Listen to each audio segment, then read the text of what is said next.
throwing rockets. These are missiles, yeah. These are fucking missiles. I'm 100%. This is, yeah? We're going in here 100%. I'm going into this fight 100% Conor McGregor. Not 92. 100% Conor McGregor. So it has to be really meticulous. We were right there with the last one. As a unit, we do it, right? And he wanted on the White House. Now, for Conor McGregor to be on the White House, Conor McGregor wants $100 million and he wants 100 golden visas. So Conor's essentially saying, you need me on the White House and you're going to pay to get me on the White House. To do something that 745 people would do for free. He's essentially asking for $200 million. Conor on that. Look, we'll storm the White House, a place it has never touched before. Those are the reasons. I'm grabbing a hamper, not empty, not ordinary, lifted from somewhere else. And honestly, you're joking if you think this isn't sharper than before. This is it. We move in, all the way. I step into this fight at 100%, Conor McGregor, not 92. Fully awake, fully Conor McGregor. Therefore, it must be truly inevitable. There with the last one. As a unit, we do it. Let's go, let's go. My powerful rockets. His our projectile, music right. His our fracture. His a weapon. His a broken weapon. He crushes countless rivals. He talks focus, preparation, engineering a return, twisting this into a declaration instead of hesitation, because how his preparing remains on the table. So let's tear apart how this fight truly shapes up, when the pressure snaps bones instantly. This is Conor. Brother, Conor is too old, bro. He's finished. Salam alaikum. And whispers of a potential clash between Conor McGregor and Jorge Masvidal keep creeping through the air, but Dana White isn't buying the noise. Dana made it clear, cold and firm, that he knows nothing of MMA gossip and treats rumors like smoke, even as social media fuels ideas of an incoming seismic shift tied to the White House angle. The UFC boss's response hints that these loud fantasies aren't materializing, while fans keep dreaming up substitutes and flawless, cinematic outcomes anyway. Heard the new talk is that Conor McGregor, Jorge Masvidal could be a potential. Oh, no, What's your thoughts? Oh, you haven't heard this? No. This is the biggest thing on social media now. Everyone's talking, yeah, that Chandler's out and Masvidal's in, and it's Conor and Masvidal. You know what's funny? So in my algorithm on Instagram, I have nothing MMA. Right? Literally nothing MMA pops up. Oh, mine's politics. That's my. Yeah, mine's definitely. There's some politics, but yeah, I don't listen to any of the goofy. No. That goes no. Is that considered goofy? That's goofy shit. Yeah. The MMA world, I don't listen to any of that. So literally none of that is on my. The UFC worked closely with the White House for months, quietly engineering every single detail of the production.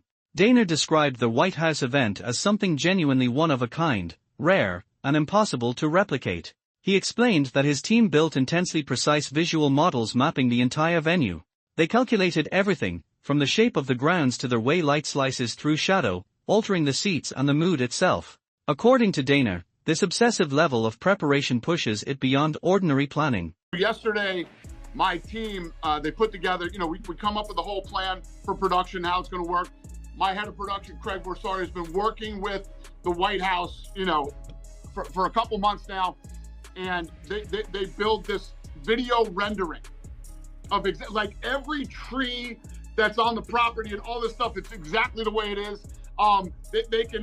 We can literally the sun, how the sun will hit the seats at certain times, what it'll look like when it's dark. Crazy. This is going to be so badass. Yeah. It is. And it's a one of one in our lifetime to be able to. It begins here, and Michael Bisping spoke with a sharp edge of anxiety, pointing to how the public spotlight tightens around him. He emphasized Masvidal's relentless presence at rallies and within the Trump circle, branding him an obvious pick for an event tied directly to the White House. Music hums beneath it all. From Bisping's view, a McGregor versus Masvidal collision wouldn't just happen, it would detonate, an explosive, headline-grabbing confrontation primed to dominate the moment. You look at Jorge Masvidal and the career that he's had, and then you remember Jorge Masvidal has been a massive supporter of Donald Trump. He's taken the microphone before roaring crowds at Donald Trump rallies too, stepping into the spotlight with intention, so it's certainly no coincidence, and the signal behind it feels deliberate, charged, and impossible to ignore now. Graces of the Trump family right? And they're the kind of people that they're going to want at the White House. Conor McGregor versus Jorge Masvidal. That'll be a sensational matchup. Michael Chandler, of course, losing to Paddy Pimblett the way that he did. And then, of course, when you look at the majority of fights that he's lost, okay, it doesn't really put him in too good of a standing. This idea suggests that if McGregor commits himself fully inside the gym, locking in without distraction, it isn't impossible that he could edge back toward the peak condition that once turned him into a UFC phenomenon. Music pulses under the thought. He revisited the climb, the ruthless rise, the Eddie Alvarez title win, the single-strike knockout of Jose Aldo, stacked with bravado, razor-sharp quips, and an unshakable self-belief that crowned him the biggest force the sport had ever seen. Music again. He insists that edge never vanished, that with renewed focus and discipline, the danger, the timing, and the killer instinct are still waiting. All the yes men, if you get rid of all the distractions and you get in the gym, it's not unthinkable to think that Conor McGregor could get just somewhere. The UFC, remember 2006, when everything quietly shifted and the future was forged in chaos. The one-punch knockout over Jose Aldo, right? The rise through the UFC. It was like nothing the sport had ever seen before. And then, of course, combined with the brashness and the trash talk and all the rest of it, and the swagger and the confidence that he had, and the humor and the one-liners, you put it all together, the man became the biggest star that the sport's ever seen. 4 years away, I think it is, or 5 years, whatever it is, it's been a long time, and he broke his leg, but he's back training, he's back in the gym, and I tell you what, right, me and McGregor, we've gone head-to-head, we've talked a bit of shit over the years, but you can't deny the talent the man had. And if he locks in and he's disciplined, you can get almost back to that. If not... kept the speculation swirling when asked about a potential showdown with Conor McGregor, with Dana White He kept the speculation alive, letting it swirl when questioned about a possible showdown with Conor McGregor alongside Dana White. Previously speaking on the matchup, Marcel dropped a careful hint that something significant is closing in, hanging just out of reach, yet he refused to lock down any solid detail. The silence feels intentional. Something big is coming, undeniable, and the news waiting to break has the potential to violently shake the entire combat scene. You on this? Is it as big as they come? Because we've seen on the internet, you versus McGregor. Dana White stated that he's no longer interested in McGregor versus Chandler. So then all of a sudden this report comes out, and I'm wondering, does it have legs? Does it have traction? Is it a possibility? You never know, right? Shit, give them what they want, not what they expect. I could say some big news. I have some fight news coming soon, and it's very big news. And I can't deny or confirm what you just said, you know? Yeah. Just gotta let the tips fall where they may, but definitely some big news headed towards. He brushed off McGregor's power with cold confidence, calling himself a level above, a man who sees everything coming before it happens. He framed the fight as nothing more than a striking exhibition, insisting McGregor's signature punches would fade against a sharper, more seasoned stand-up veteran. Masvidal also minimized the uncertainty around future plans, pointing to the UFC's data-driven approach to matchmaking and stating plainly that, in his view, the outcome is already written. You're talking about everybody else but me, because he knows I'll snipe his ass quick. That little lucky left shit he does ain't gonna work with me, a premium striker, brother. I'm gonna see that shit a mile away and slap him in the face. You know, so I don't think Chris Brandon ever would have been good. I'm gonna beat the fucking dog shit out of him, straight up stand-up style. Are you surprised? None of that grappling. I'm just gonna get in your face, knee your ribs, elbow your fucking face. It's gonna be a fight, man. Are you surprised, Jorge, that he's moving on, Dana White is, from the Chandler fight? Because it's been like 2.5 years in the making. They were supposed to fight 2 summers ago. Like, are you surprised that he was that dismissive of it in that interview? I mean, Chandler's a big name in the sport. He's a huge name and stuff. So I don't know. I don't know how close it was to begin with to being on the White House card. If that was all speculation from the start, or at one point the UFC did want that fight, I don't know all these things, you know. It's just, I know that they have a very in-depth team, that they have a guy that counts comments when somebody gets a picture. They have another guy that's looking at just the algorithm. They're having an in-depth team of who's gonna make the biggest noise possible. And I'm sure they're running through that team and they're gonna decide, you know. If you ask me, obviously it should be me. And Chael Sonnen leaked exclusive details on the rumored White House bout, revealing that the original blueprint pitted McGregor against Justin Gaethje. He emphasized this wasn't idle talk or fan fiction. McGregor, he said, refuses to drain himself down to 155 pounds, citing reasons that stretch far beyond the scale alone. According to Sonnen, the former champion won't bend for that division, making it brutally clear that any fight at 155 is completely off the table. It's not speculation. I'm going to share inside information with you, but the plan, right?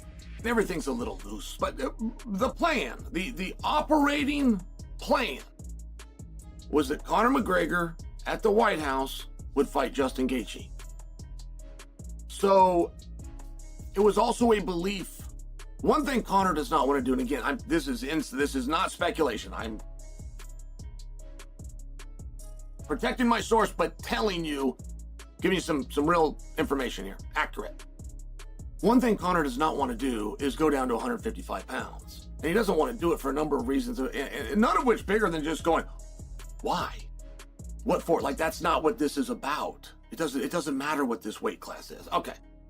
And I'm very confident in telling you that Conor will not go. He confirmed that, for now, a McGregor-Gaethje clash is still on the table, but he questioned whether Conor should even step into a 155-pound title fight.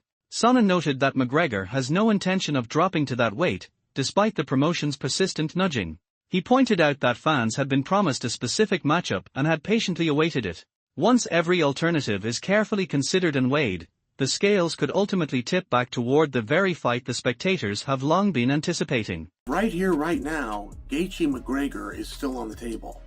And I think that should be pulled. I do not believe that Conor should walk into a title fight, but moreover, I will tell you, and Conor will too, he's not going to 155. Now, the promotion does not yet have that through their head. They are still pushing for Conor and 155. This is all extremely accurate information. So, I think there's a lot of options for McGregor. I really think that if it's not him versus Chandler, it should be. We really should look at that. We fans were promised a certain fight. We fans have been pretty damn patient. And I don't know that side was considered. And I think that when that side does get considered, that it's going to... Ali Abdelaziz also weighed in on the possibility of a showdown between Justin Gaethje and Conor McGregor at the White House on June 14th, America's 250th birthday. He acknowledged McGregor's past brilliance but noted that both fighters are of comparable age and prime. Abdelaziz stressed the importance of keeping it fitting for the White House setting, yet he emphasized that if the fight does happen, it would be a clash of two elite strikers, each at the pinnacle of their careers, turning the spectacle into an unforgettable collision. Grudge match, June 14, America's 250th birthday, Justin Gaethje versus Conor McGregor. What about that? You think it's just so many possibilities, man. But you understand, America's birthday, bring an Irish drunk guy to the White House, make sure he doesn't have any drugs on him or cocaine, fight Justin Gaethje, fight Conor, been running for all his life, but I think right now Conor's, I think right now he doesn't have options. Or he can do whatever he wants, but I would love to see this fight. And I think, listen, I might not like Conor, but I think Conor was at one point he was a really, really good fighter. And I cannot take this away from him, you know? But I believe it's level to this. And I believe now Justin Gaethje is on a different level. They're about the same age. Elazes noted that, even though Conor McGregor holds more title belts, a showdown with Justin Gaethje should have taken place long ago. He described it as an epic clash, painting Gaethje as a terrifying force and acknowledging why McGregor might have hesitated given the high stakes. Yet Abdelaziz insisted that if McGregor truly wants the fight, this is the precise matchup to chase, promising a heart-pounding, electrifying confrontation that could define both fighters' legacies. Conor have more championship belts than Gaethje. Honestly, this fight should have happened a long time ago. Be honest with you, but it never happened. But it is what it is, you know. Can you imagine? You think what's a bigger fight than Conor McGregor versus Justin Gaethje? Dude, that would be an amazing fight. And I know you said a number of times it almost came together. I want to come together because I don't think Conor, he wanted to fight Justin. Justin Gaethje's the same Conor, you know. So they want to fight with him. He has too much to lose, but having fun. If this is what he wants, if I was a fighter, that's the fight I'll fight. Me personally, in a way. Michael Chandler refuses to let Dana White's comments crush his hopes for a fight with Conor McGregor. He sees McGregor as the most logical target. While ready for any opponent the sport throws at him, he's focused on a major showdown and determined to leave a mark against one of the biggest stars in MMA history. Confident, relentless, and primed, he's prepared to seize the spotlight the moment the opportunity emerges, knowing this could be the defining stage of his career. The opponent, Dana says it's not Conor, so we'll see who it is. Do you have a preference if it's not Conor? Obviously, I know you want to fight Conor, but I mean, yeah, obviously that's the fight. That's the fight to me that makes the most sense when it comes to Occam's razor. Like, the most obvious choice should be the choice. The most obvious solution should be the solution. We've already got the build-up. We've already got the backdrop. We've already got the animosity. We've already got the footage. But with that being said, if it's not him, I mean, I think I've kind of gotten into a point too where there's this rejuvenation also where you're like, hey, obviously I've had my sights set on that, and if that's kind of the letdown and that doesn't happen, man, like, I want big fights. I want to get back in there and fight a top guy. I want to get back in there. I don't think my last performance was indicative of my actual skill set and my fire and my passion for the sport, just for some outside circumstances. But man, I don't have a preference, but I want a big fight, you know. So we'll see what happens in March. Max versus Charles. Freaking Armin's out there always talking about people. That's true. But I mean, these are not fights that I necessarily deserve, right? We're in this sport where you're like, hey, man, you just lost your last fight. You can't go out there and fight number 2 next. But man, I just hold it like this. Whatever comes my way, comes my way. But hopefully Conor at the White House. Yeah. Just don't ask Dana. Yeah, don't ask Dana. Just don't ask the boss. Nobody ask him that. Who cares what he said? Nick isn't sold on a McGregor versus Chandler matchup, calling it a... Nick isn't convinced a McGregor versus Chandler bout would shake up the lightweight division, calling it a fight with impact but not true significance. He suggested fans would get more from watching rivals whose clashes carry real weight and danger. He noted the fight would likely take place at 170 pounds, lessening its effect on the lightweight scene. For him, the real drama lies with the bigger names and high-stakes matchups, the fights fans remember, the ones that genuinely define a division. Then there's the wild card, Armin Tarushin, who wants nothing less than the top prize, or McGregor himself. He made it clear he won't step into the cage without a championship on the line, and if McGregor isn't across from him, it's a total non-starter. Rogan even boldly labeled himself McGregor's nightmare, claiming the UFC would never sanction it because of the sheer danger he represents. So, who is Conor McGregor training this ferociously for? Who will step into the octagon with him at the White House? Share your thoughts in the comments, and be sure to hit subscribe for all the latest fight updates. One thing is certain, this is a showdown you absolutely won't want to miss.